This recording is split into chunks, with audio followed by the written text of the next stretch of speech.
Hello fellow daydreamers and welcome back to my channel. Today I'm here to share how I'm working in my journals. We're starting with my old bullet journal. I still need to catch up on some things in there, but I still need to put 2 photos in my year in pictures, so that's what we're gonna do. You see here a little flip through of what I did for my yearly pages.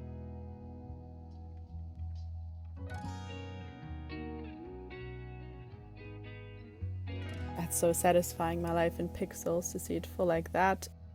And we're jumping into the photos because I still needed to put in a photo for November and December. And I ultimately decided for November I'm putting in a nice cup of coffee or whatever I drank there with some biscuits I had. And in the background you can see my little Christmas tree. This year we had a fake one, but at least we had a Christmas tree. And that kind of represented my study routine I had through the month because I was preparing for my bachelor's degree in sociology. So I thought it would be fitting to put that one in. And for December, here you can see it. And for December, there's gonna be me. It's a fun action shot in the snow because we actually did get some snow, even though it's all gone now. You cannot even properly ski in Switzerland these days because there's just not enough snow. Also, I blurred out some pictures in my year in pictures due to privacy reasons for people that are on the photo with me. It's so cute to look back and see just one snapshot of each month. But as I already said, I think it's not enough to represent a whole month. So this year of bullet journaling, I'm doing a monthly memory throwback page. Now we're jumping into my Mediajournal, where I also had to put in 2 pictures. One of them is a portrait of Billie Eilish because I wanted to discover her music more intentionally. So I did a little spread and wrote some of my favorite songs of hers down.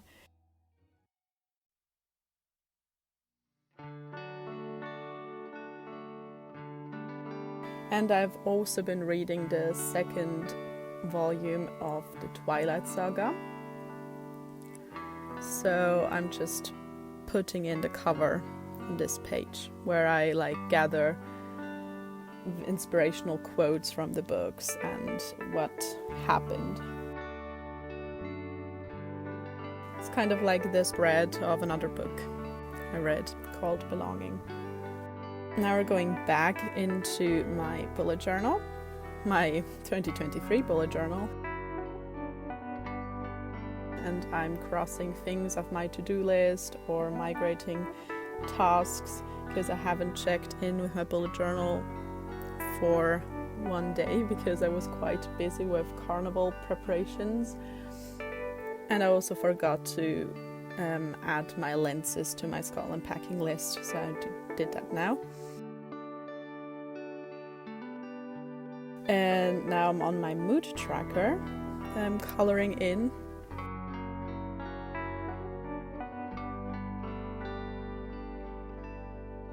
I did feel kind of mad that day that I filmed, but I have to say it really did get better throughout the whole journaling session because it just helps me relax and ground myself again.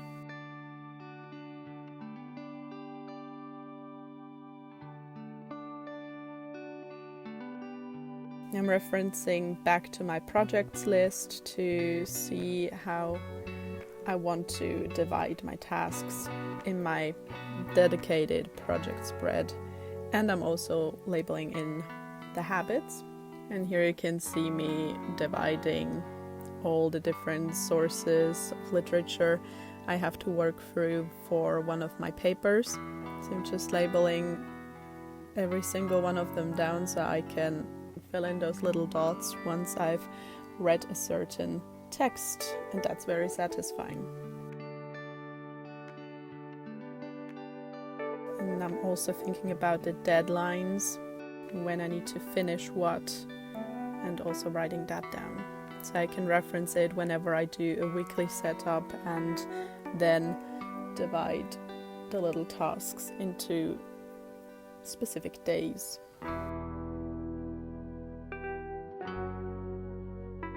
And that's me kind of having a crisis, because I noticed I have 14 sources to work through, and I've designated exactly 14 days to have time for that, which means I have to work on this project each day for about, I don't know how long, but it's like 50 pages each, so I have to read 50 pages of very complicated papers each day, which that's gonna be fun.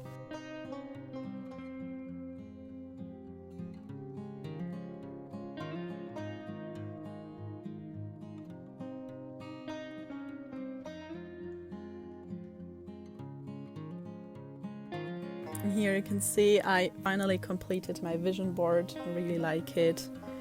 And I can actually fill in the first milestone on my roadmap because I've uploaded my first YouTube video. This is the second one. So that's fun. I see I will love this spread. And that's it for my bullet journal. Well, for today at least.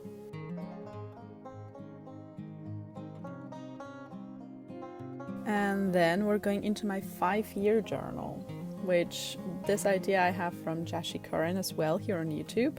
In short form means you can write down each day, or in my case each week, different prompts, and you do that every day or every week for 5 years. So it's going to be fun in a year's time. When I fill it in, I can see what I thought about for the same prompt the year before. I also have a spread then, now I think, where you fill in certain things at the beginning of the journal and at the very last day of the journal. If I can pull through with this project, it's gonna be so wholesome, and it's just a nice little concise portion of reflection I can do each week, because I've calculated my pages, and for me it works better if I just have 3 different prompts each week, so I can also be more flexible with holidays, etc., so I don't always have to bring this journal everywhere. Otherwise I think it will be quite torn up by the end of those 5 years. The first quote I'm answering is, holiday, what or how did I celebrate my holidays this winter? The second prompt is, where do I feel most at ease? And the third one is about intention. So what is my main New Year's resolution? Just very fitting for the beginning of the year. So maybe if you want, you can journal along and also answer these prompts that are also, many of those I got from a spreadsheet that JashiiCorrin shared on her YouTube. Some of them I came up myself. Some of them are also very specific questions, and others are quite philosophical. I tried to mix it up for each week. What's your grand New Year's resolution? So now we're going back into my media journal to actually log down what I did those past few days, the first days of January. And I've actually played some Sims 4 again. I always have that phase where I played every day for an hour for like 2 weeks, and then I put it aside for 3 months and don't play at all. Are you like me? Do you understand me? Or am I crazy? And I also continued watching some of The Walking Dead now that I've gotten through not boring but kind of chewy seasons. But I think it could pick up now again for the last few seasons, so I want to keep on it. Also in my film series tracker, I can color in another one of these squares. I just love crossing off things, filling things in. It's why my journal's built like that.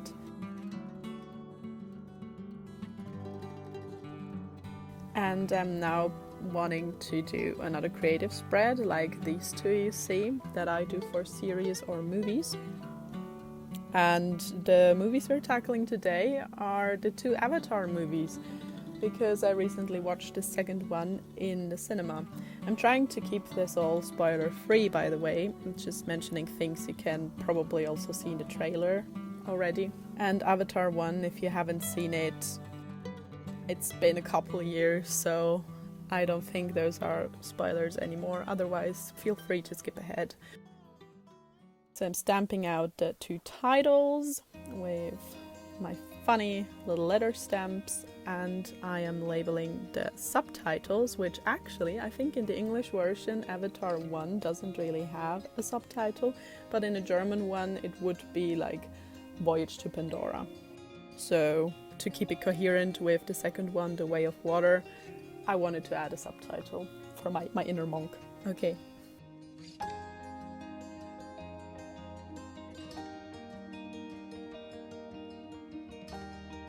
And then I'm grabbing all the papers that I thought could be fitting and laying them all down. It really helps me to see all of it visually, like in one spot right before me, to really decide how I want to do this. And the way I want to do this is I want to start with the more dark blue, purpley kind of papers to represent the first movie, which I think is a lot darker. A lot of it, or some of the important scenes, play in the nighttime with those luminous creatures in the mysterious forest. So I wanted to represent that.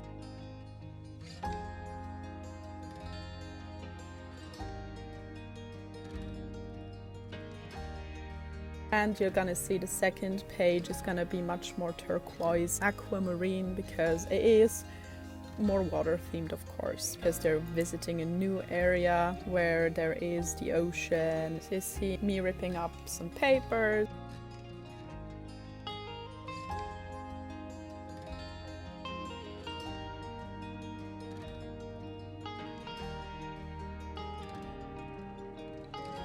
This is a nice paper as well that I've got from a magazine, or I kept from a magazine, and I just used this smaller flower kind of thing, put it in the middle to make the two pages not two separate pages, but to link them in a way. It always helps to put things over the spine. I even cut it a little bit through so it folds better. There you go.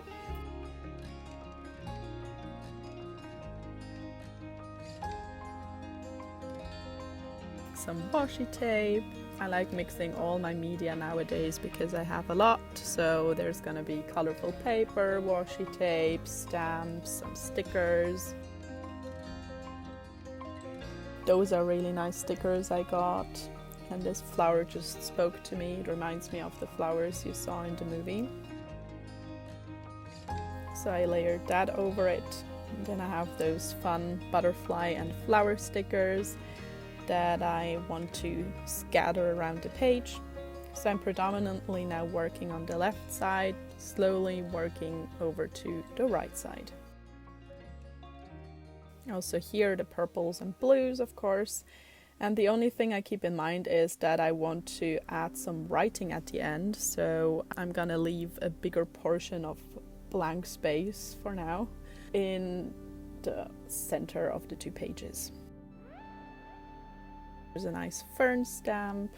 I love those silicone stamps. They're much easier to store than the kind of bulky wooden stamps you can get as well. Also more affordable, I think. And I mean, you can just as much reuse them.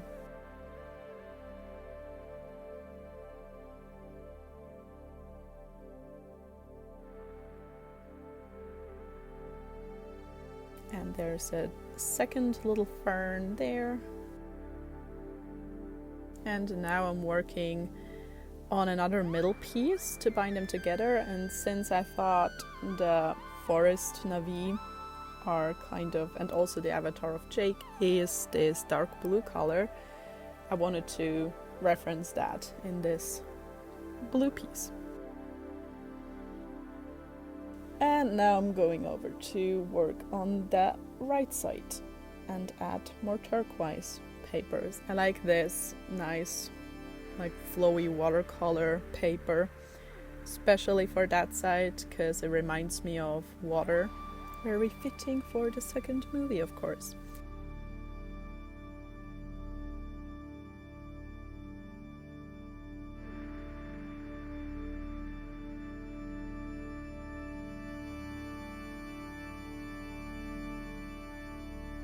Just gonna try tell you how I found the movie without spoiling it for you.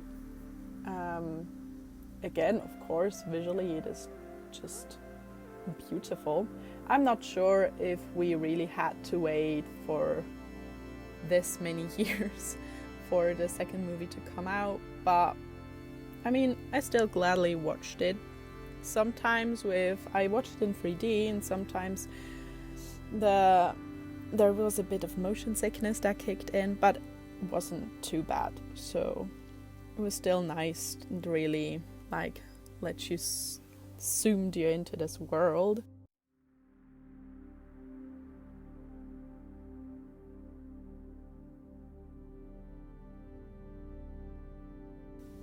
I was definitely all ears for the world building part of the movie, because of course there's a new tribe introduced, they're more oceany people, less from the forest. Although the forest is in the movie as well for a fair bit. And I love the ocean, of course I do. If I was an Avi, I would like definitely live with the ocean tribe.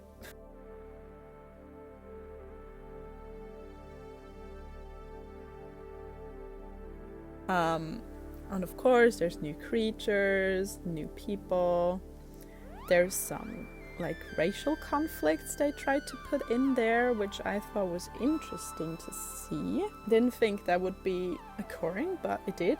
But where they kind of lost me was with the fighting scenes, because I think about the last half hour or so is just a big fight again. It's like it has the very same structure of the first movie, I feel like. And also in the first movie I kind of fell off in the fighting bit at the end of the movie, because it was just too drawn out for me, and so many action scenes and fast camera movements all the time. It was kind of tiring for the eyes and the mind.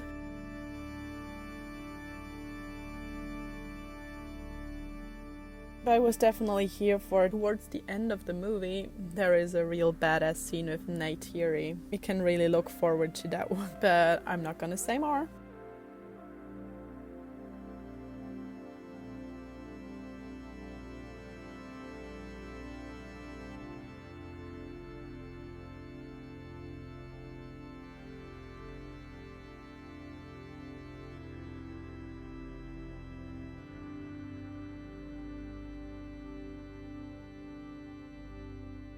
And now you can see me filling in the writing of what I thought.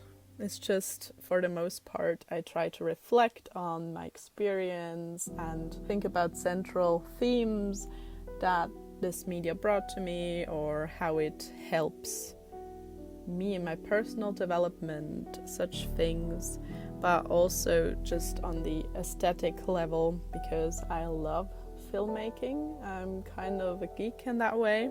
I don't know too many things, but I'm still interested to learn. So I'm just jotting down my experiences and observations.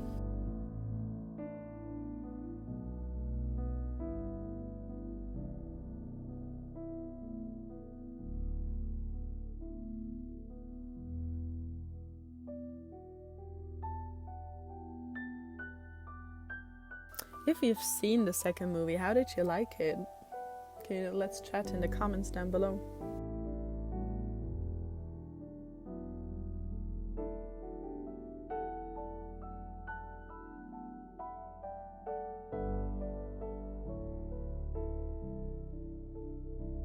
Also, I'm not too sure. They want to do like 3 more movies, I think. And I'm not sure what else they can like bring to the table now. Because maybe they would like introduce even another tribe. Like, my predictions kind of is, I mean, they had forest and water now, kind of, and air also, kind of, with the forest, with those flying islands and rock formations.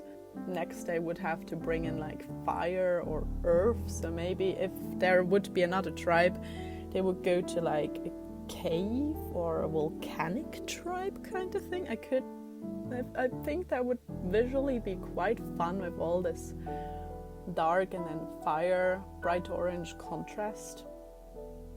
I picture it very nicely in my head.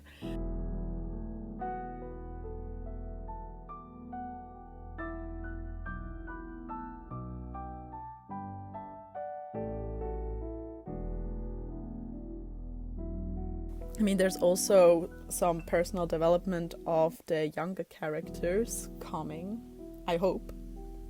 Especially one of them intrigues me. But if you've seen the second movie, you'd know who I mean, which that also, I think, has more to do with world building than battling. I'm not really strapping in for all the battle scenes, as you already know. I mean, it's fun to have some conflict, of course, you need conflict, otherwise it's like a boring documentation, which I also would watch because I like documentations, but yeah, I get it. We need to have some variety. Keep as much people on board as I can, because those movies sure are expensive. I've seen some making of bits now on YouTube. I've seen they had this huge pool of water and they had to fill it with those fun little bowls so the lighting wasn't that terrible or too distorted, and all those little things they had to put in and buy and use. It's kind of crazy. Also, all the actors had to undergo some diving lessons, so they were able to slow down their heartbeat to not have to go back to the surface as much. That's just the filming part. I mean, the post-production bit with all the CGI and stuff, I cannot imagine.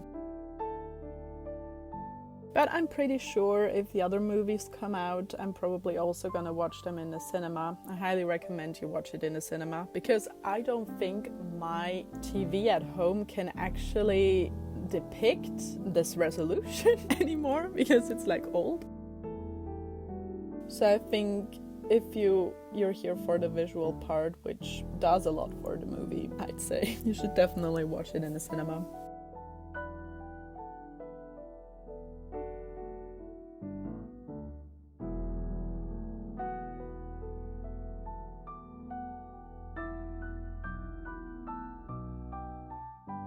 It was only a bit sad because I really tried to appreciate the visual aesthetics all throughout the movie, but like after an hour or so, your eyes get kind of used to this greatness and it's just then normal to you, which of course it isn't. It's like hard to appreciate it as much as at the beginning of the movie when it's all new to you. I mean, you can basically with your eyes feel the textures of the objects in the movie.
So now we're at the end of the video.